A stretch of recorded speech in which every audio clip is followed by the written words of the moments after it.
Entonces vamos a decirle: Dios te salve María, llena eres de gracia, el Señor es contigo. Bendita tú eres entre todas las mujeres y bendito es el fruto de tu vientre Jesús. Santa María, Madre de Dios, ruega por nosotros los pecadores, ahora y en la hora de nuestra muerte. Amén. Que sea pues nuestra Madre intercediendo en este momento para que obre fuertemente en nuestros corazones. Bueno, cuando Arturito me dijo que los acompañara nuevamente, me dio mucha alegría, porque sin dudas yo siento en mi corazón y he vivido esta realidad, que los ejércitos de oración, los equipos de intercesión son fundamentales a la hora de hacer una obra, ¿cierto? Sea la que sea. Una obra en el Señor es fundamental porque todo tiene que partir desde la oración. Y mucho más me agradó cuando me dijo que el tema que íbamos a tratar hoy era el tema de la oración de la reparación, ¿cierto? Porque ustedes son reparadores. Entonces, vamos a hacernos 3 preguntas: el qué, el para qué y el cómo. Pues nosotros hacemos realidad esa experiencia de adoradores y reparadores, ¿cierto? Importante en un retiro, como les decía Arturo, tomen nota. ¿Por qué? A veces tenemos la costumbre de ir a un retiro y creemos que el retiro es solamente ese momento físico, presencial o virtual que tenemos, y nos vamos olvidando.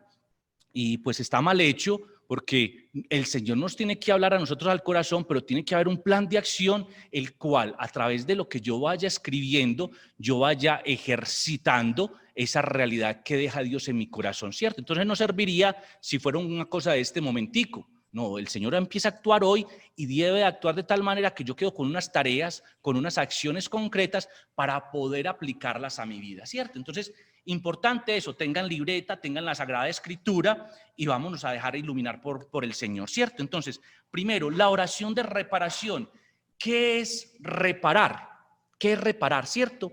Reparar viene de una palabra etimológicamente del latín, ¿cierto? Reparare, y es preparar de nuevo. ¿Qué significará?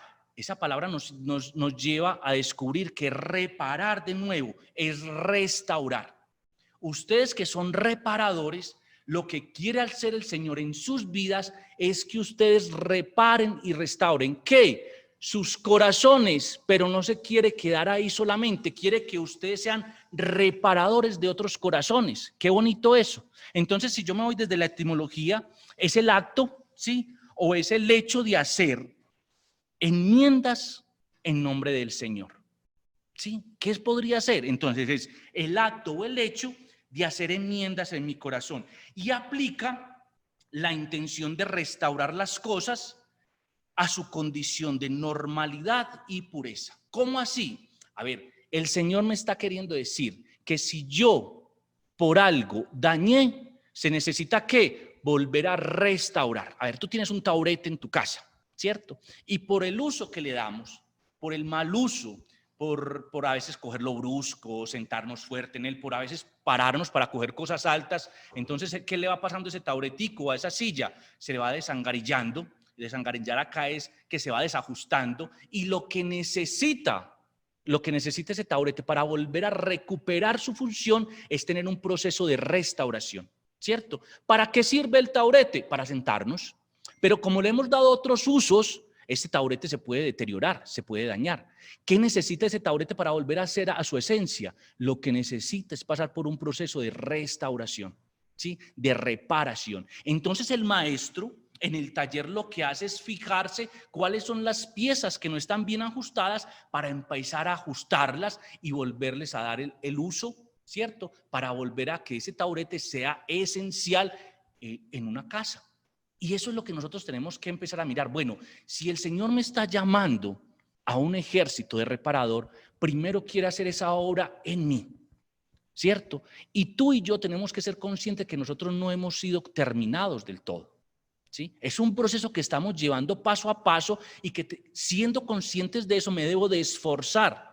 ¿Para qué? Para todos los días asemejarme más a Jesucristo. San Pablo nos lo dice a nosotros y nos dice: nosotros tenemos que crecer a la estatura ¿de quién? De Cristo Jesús. Y para crecer a la estatura de Cristo no es que yo me convierta de un día para otro, tiene que ser un proceso gradual en el que yo vaya generando conciencia dentro de mí, ir aplicando ciertos conceptos para poder ir creciendo. Por eso es tan especial este momento de oración, pero también tan especial el momento de formación, porque son elementos que el Señor me permite tener en mi vida para, por medio del conocimiento, poder acelerar mi fe y poder acercarme más a Dios. Entonces, mire qué lindo.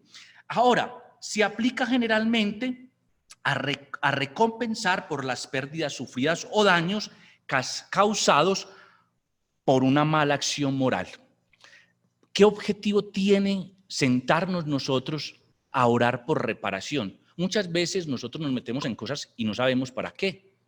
Y esencial es descubrir el para qué. Sabemos el qué. Y entonces en el qué es que reparar ciertas situaciones que nosotros hemos dañado moralmente. Y cuando nos vamos a hablar de la moral cristiana, tenemos que recurrir a muchos elementos. Tenemos el catecismo, tenemos la Sagrada Escritura, tenemos el magisterio de la Iglesia que nos va enseñando cuáles son esos comportamientos, cuáles son nuestras conductas que a veces afectan la moral cristiana, que nos dañan y destruyen. Y lo que hace que nosotros en ciertos momentos cometamos pecados que destruyen la vida nuestra y la vida de los demás. Entonces atentamos no solamente contra nosotros, sino que atentamos con todo lo que nos rodea. Y a eso nosotros tenemos que generar conciencia para empezar a reparar. Puede que tú y yo seamos como esos tauretes, que estemos averiados y que no nos demos cuenta. Por eso es esencial que en estos procesos nosotros empecemos a generar conciencia. Señor, yo todos los días, ¿cierto? Y todos los ministros que somos consagrados, todos los días en la noche hacemos una oración que se llama completas. Y en la oración de completas lo que hacemos es reflexionar de todo lo que hacemos en el día, tanto lo bueno como eso tan malo que va afectando esa vida cristiana. Y al yo ser consciente, a generar conciencia, yo digo, hombre, yo hoy soy consciente que soy mal geniado. ¿Y eso qué tanto me afecta a mí y qué tanto afecta a los demás? Y muchas veces dejamos pasar eso de largo y nos confesamos por otros actos morales que están bien confesarlos, pero vamos olvidando que esos pequeños detalles son los que van dañando nuestra vida espiritual, van dañando nuestra esencia. A mí me encanta un santo de la iglesia, San Francisco de Sales, porque era un hombre de carácter muy tosudo, era muy fuerte, ¿cierto? Un obispo y él era muy fuerte. Y ese proceso de conversión lo llevó a reflexionar a muy avanzada edad que ese carácter fuerte no estaba permitiendo que muchos se acercaran a Dios de la manera correcta. Entonces él, haciendo esa reflexión, él dice, yo tengo que tener esa dulzura de los hijos de Dios. Yo tengo que atraer como Jesucristo atrae, con amor, con lazos de amor, como nos lo dice la palabra. Y para hacer eso, él empieza a hacer un trabajo en el personal, para empezar a tener esa dulzura de Dios. Y llega a tal punto que tiene una frase que a mí me encanta y dice, se atraen más moscas con una gota de miel que con un barril de hiel. Y nosotros los cristianos tenemos que empezar a acercar a los demás por la dulzura, por esa dulzura de Cristo. Es que Cristo endulza. Cuando nosotros a veces sentimos tanto ataque, tantas situaciones que se nos vienen encima, nosotros en vez de reaccionar a una conversión, lo que nosotros tenemos es un mayor distanciamiento. Pero cuando en mi corazón se siente acogido, cuando a pesar de mis errores, de mis dificultades, yo siento que me abrazan, que me acogen, yo me siento confort. Y yo en ese confort, yo lo que hago es adherirme a esa experiencia de amor. Y a eso nos invita el Señor hoy, a reparar primero en nuestros corazones para que nosotros, a partir del testimonio que vivamos, nosotros podamos ir a donde otros y le digamos, hombre, vivir con Jesucristo es lo mejor. A pesar de mis debilidades, Cristo me vino a restaurar y vino a hacer en mí una gente totalmente diferente. Vino a trabajar en mi esencia, en mi ser personal para transformarme. Quien tiene una experiencia personal con Jesucristo, su vida no puede seguir siendo igual.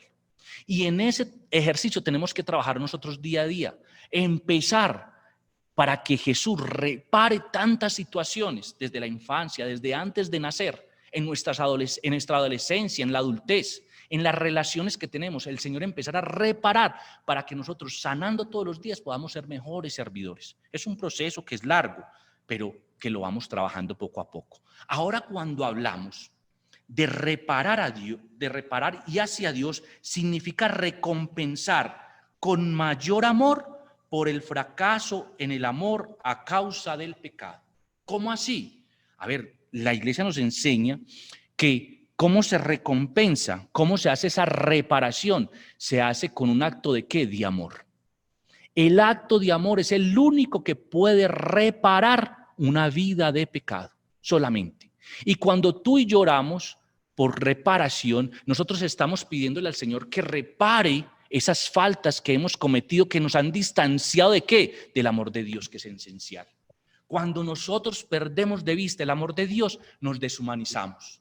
Por eso hoy, más que nunca, debemos de generar esa conciencia. Sin el amor de Dios, nosotros no podemos ser auténticos cristianos. Yo todos los días tengo que recurrir a ese Padre amoroso, ¿sí? El Salmo 117 nos dice, el Señor nos ama, ¿cierto? ¿Cómo? Como el Padre se enternece con sus hijos. Qué lindo eso. Como un padre se enternece con los hijos, así Dios nos ama.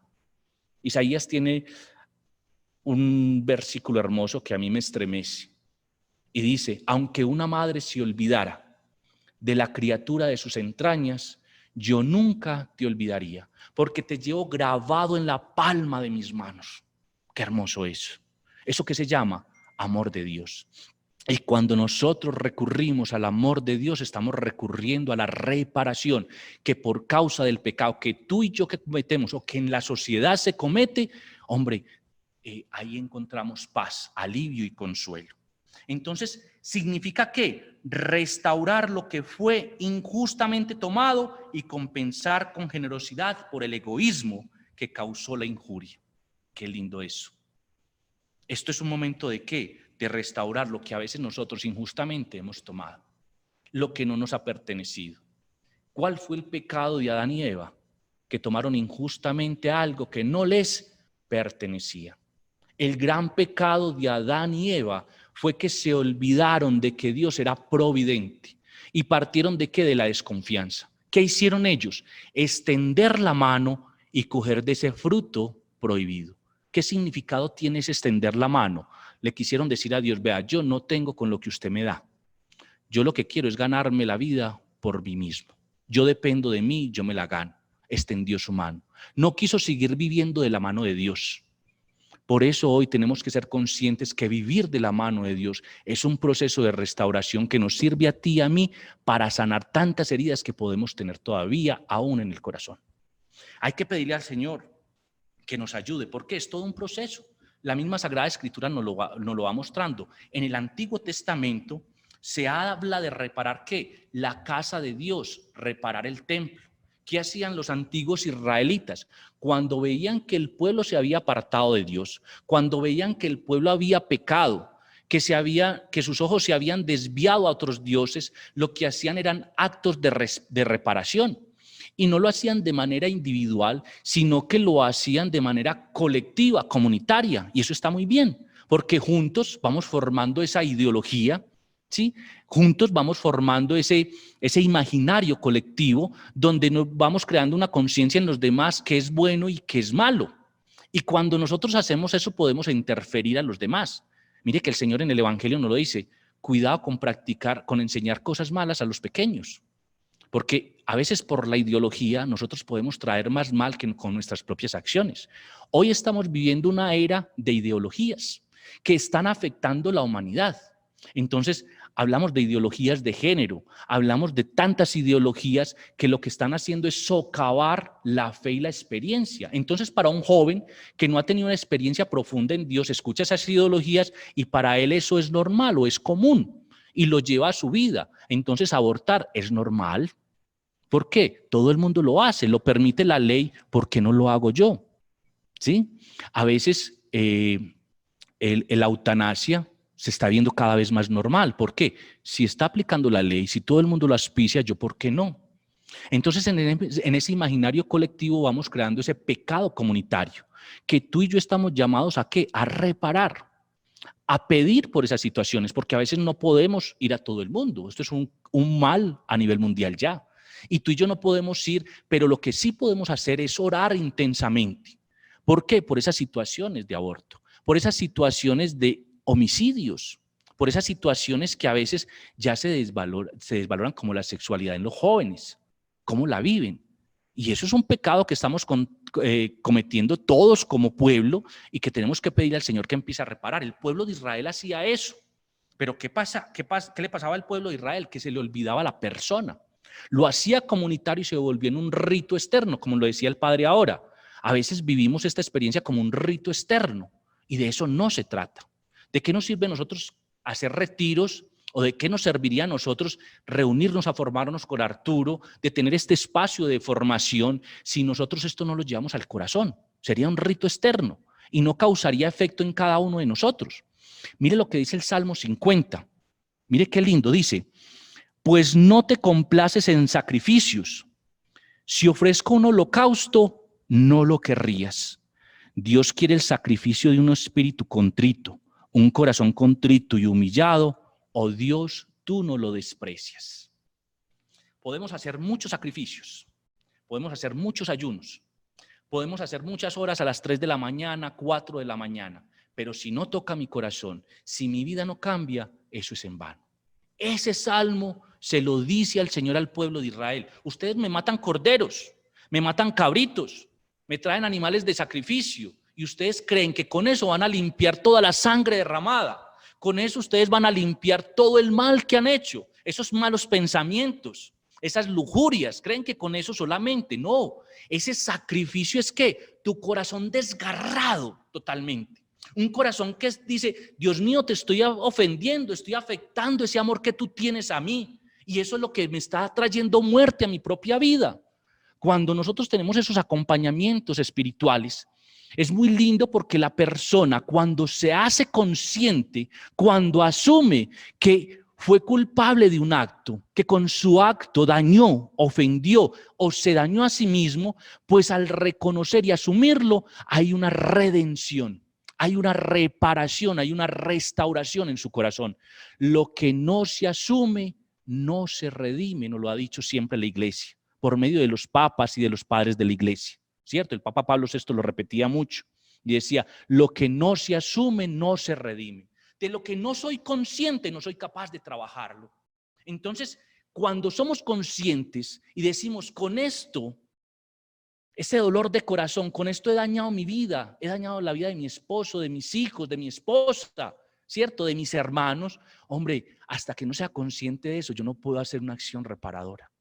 Y ahí tú y yo tenemos mucho que trabajar, por nosotros mismos y por la comunidad entera, para que nosotros, al borde de la brecha, podamos seguir orando y pidiéndole al Señor: Señor, a pesar de que no haya conciencia en la humanidad, tú, Señor, sigas tocando corazones.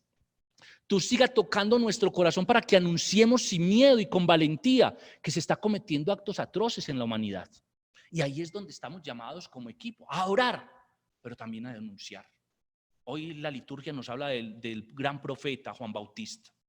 Y fue un hombre que fue capaz de dar la vida para anunciar la verdad. Así, este rey estuviera con la esposa de su hermano y él sabía que no podía hablar de un rey, aún así él habló, porque sabía que ese pecado no solamente estaba dañando ese rey, sino que por el poder que tenía, ese pecado se derramaba sobre todo el pueblo.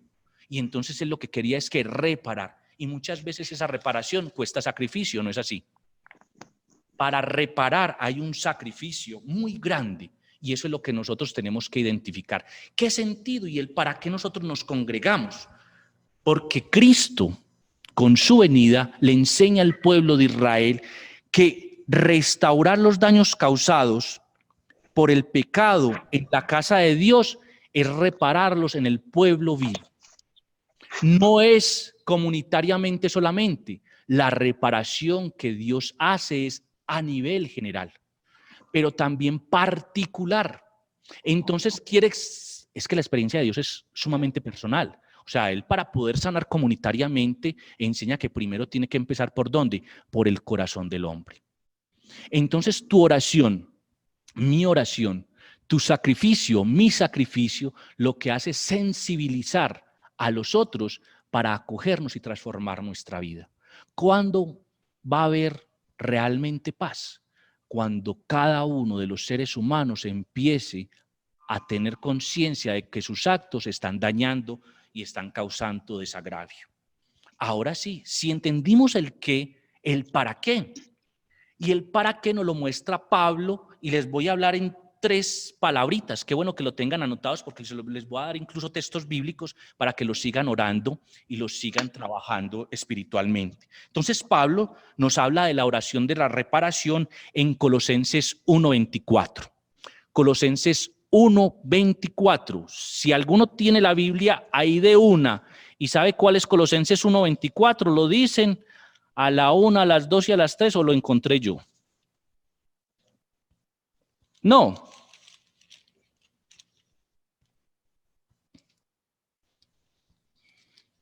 Entonces lo digo yo. Colosenses 1:24 dice: ahora me alegro de los padecimientos que soporto por vosotros y completo en mi cuerpo lo que falta a las tribulaciones de Cristo, en favor de su cuerpo que es la iglesia. ¿Para qué nosotros tenemos estos espacios de reparación? Para completar, primer punto, para completar la pasión de Cristo. Dios no es un Dios egoísta y nos comparte su pasión. Es una locura. Lo que para el mundo es algo loco, como nos lo decía Nis, ¿qué sentido tiene sufrir cuando nosotros estamos llamados a la felicidad? Desde el cristianismo, nosotros a través del sacrificio podemos darle felicidad a los demás y en esa felicidad nosotros somos felices. Es que el amor se descentraliza. Cuando yo considero el amor egoísta, que solamente es para mí, yo termino causando daño a los demás. Esto lo trabajamos mucho desde la moral en el sacramento del matrimonio, porque ese es el gran error que tenemos nosotros en las familias al interior. A veces nosotros el amor que damos, lo damos a partir de la escasez y no desde la abundancia como lo da Dios. Y entonces Dios nos abre el corazón y Él mismo se entrega y se sacrifica y nos invita para que tú y yo seamos lo mismo. ¿Qué se hace con eso? ¿Completar qué? La pasión de Cristo. Dios inicia, nos muestra el camino y nos dice, ese es el camino que tú y yo debemos de seguir. Toma la cruz y sígueme. Y ahí es el gran reto que tenemos nosotros, de tomar esa cruz sin miedo y hacer sacrificios agradables a Dios. ¿Sacrificios de qué? De reparación en mi corazón y de reparación por la humanidad entera. Cuando hablamos de eso, yo estoy ¿qué? Trabajando en ese cuerpo místico de Cristo que se llama la iglesia. Segundo punto que nos enseña San Pablo, conocerlo a Él. En Filipenses 3:10 nos dice: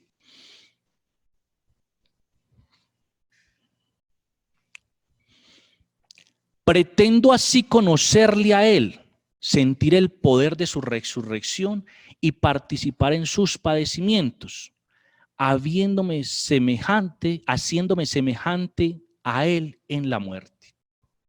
¿A qué nos llama Jesucristo? A morir con Él. ¿Morir a qué? Al hombre viejo, a ese hombre con esos actos, con esos pensamientos, ¿cierto? Con esas omisiones. Tenemos que morir todos los días a Él para resucitar ¿en quién? En Él. Eso hace la reparación en nosotros. ¿Yo para qué oro? ¿Para qué vivir el querigma de Jesucristo? La pasión, la muerte y la resurrección. Es que yo en el sacrificio me entrego ¿para qué? Para morir a mis egoísmos. Mis hermanos, es que si seguimos manejando egoísmo, el mundo no cambia. Y si nosotros los cristianos seguimos en el egoísmo, pues nuestra iglesia va en decadencia. Pero cuando yo descentralizo el amor y empiezo a entregarme por los demás, pues mire qué lindo. Empiezo a dar vida y empieza a surgir nuevas generaciones. Hay algo muy lindo que el Padre nos está proponiendo en esta Navidad y ahora nos hizo la invitación al pequeño visitar. Es que si nosotros no hablamos en el cristianismo desde la acción, nuestra fe, pocón. Santiago, la carta de Santiago nos lo dice. Muéstrame tu fe sin obras, que yo por medio de las obras te muestro mi fe. Si en mi interior es rece y rece que lo tengo que hacer, pero no hay una acción concreta, hombre, no hay un fruto, no va a haber fruto. Se quedaron en palabras. Y entonces ese misterio de Cristo se quedó a medias. Una persona mística está en la oración, en la contemplación, en la reparación, pero es porque el Señor lo está moviendo a ir a aquel que necesita de Él. Si no, nos quedamos como a medias. Tercero, nos invita a ser parte de él. Y esta sí la tomo es de la carta de Pedro, de la primera carta de Pedro, del 2 al 5, y nos dice: ninguno me quiso abrir el micrófono, yo me adelanto porque el tiempo es valioso. Y así como piedras vivas que sois, formad parte de un edificio espiritual, de un sacerdocio santo, para ofrecer sacrificios espirituales agradables a Dios por medio de Jesucristo. Cuando yo hago sacrificios espirituales, yo me acerco ¿a quién? Más a Cristo. Y en la medida que me acerque más a Cristo, me acerco más ¿a quién? A mis hermanos. Ese efecto tiene que surgir mucho en la humanidad. Cuando yo me acerco más a Él, cuando yo entiendo la pasión de Cristo, hombre, yo sé cuál es el dolor de Jesucristo. Y el dolor de Jesucristo, ¿en dónde está? En la carne del necesitado. Esto no es algo de estar mirando al cielo. Esto es algo de estar mirando a la tierra, la necesidad. ¿Dónde está Cristo? Al pequeño visitar es mirar la necesidad que hay en nuestros entornos, ¿cierto? Cuando hablamos del pobre no nos podemos quedar con el escaso de recursos. Es que hay mucho tipo de pobreza y en esas pobrezas tenemos que andar. Cuando a uno le toca trabajar pastoral en comunidades que son estratos muy altos, la inquietud es: ¿y esta gente qué necesita? ¿Qué necesitará por Dios? Si viven en unidades encerrados, si viven con cámaras, si viven con tantas cosas, ¿qué podrán necesitar? Y ahí es donde uno encuentra necesidades. Y ahí es donde uno encuentra ese Cristo padeciendo. ¿Cuánto drama, cuántas historias se encuentran al interior de estas familias? Y ahí, ¿quién está evangelizando? Cuando andamos por las calles, ¿cómo nos sensibilizamos para ver a Cristo Jesús? El catecismo de la Iglesia Católica, de la Iglesia Católica, nos ayuda a entender, y los santos nos ayudan a comprender. Primero, la intercesión. Los santos lo que hacían era que mucha oración de intercesión para reparar tanto daño en la humanidad. Y esa oración los llevaba a acciones muy concretas. Por eso cada uno de los santos tiene una acción muy concreta y se destaca por algo. Algunos en el área de la salud, otros en la predicación, otros en los más marginados, otros en las cárceles. Mire qué lindo. Cada uno va viendo y observando de acuerdo a su realidad. San Alberto Hurtado, santo contemporáneo chileno, veía esa realidad de la injusticia social. Y él, estudiando la doctrina social de la Iglesia, se da cuenta de la realidad y de la marginalidad que estaban viviendo los trabajadores, en especial las mujeres, que no les pagaban dignamente. Y la obra de él se basa en restituir y en restaurar lo que es justo para cada uno. Mire qué linda esa obra que tiene él. Y empieza ¿desde qué? Desde la doctrina social de la Iglesia. Que aquello donde se ha cometido injusticia, ¿qué es lo que hace la doctrina de la Iglesia? Empezar a reparar. Ahí donde la humanidad se deshumanizó y crearon esas brechas tan grandes y esos distanciamientos tan grandes entre los unos y los otros, ahí es donde la Iglesia tiene que entrar, y la Iglesia somos tú y yo. Y ahí es donde tenemos que entrar ¿a qué? A reparar aquello que es injusto. Miren que no les estoy hablando solamente que cuando vamos a hablar de reparación nos vamos a dedicar solamente a la oración, que la tenemos que hacer mucho y con fuerza, con mucha fuerza, pero no nos podemos quedar ahí. Tenemos que ir al más necesitado. Tenemos que ir a esa realidad donde yo soy cercano. Miren, yo no les estoy diciendo a ustedes, es que para que ustedes alcancen esa reparación, todos se tienen que ir para el África y trabajar con los niños que tienen desnutrición. No, habrá misioneros que vayan allá.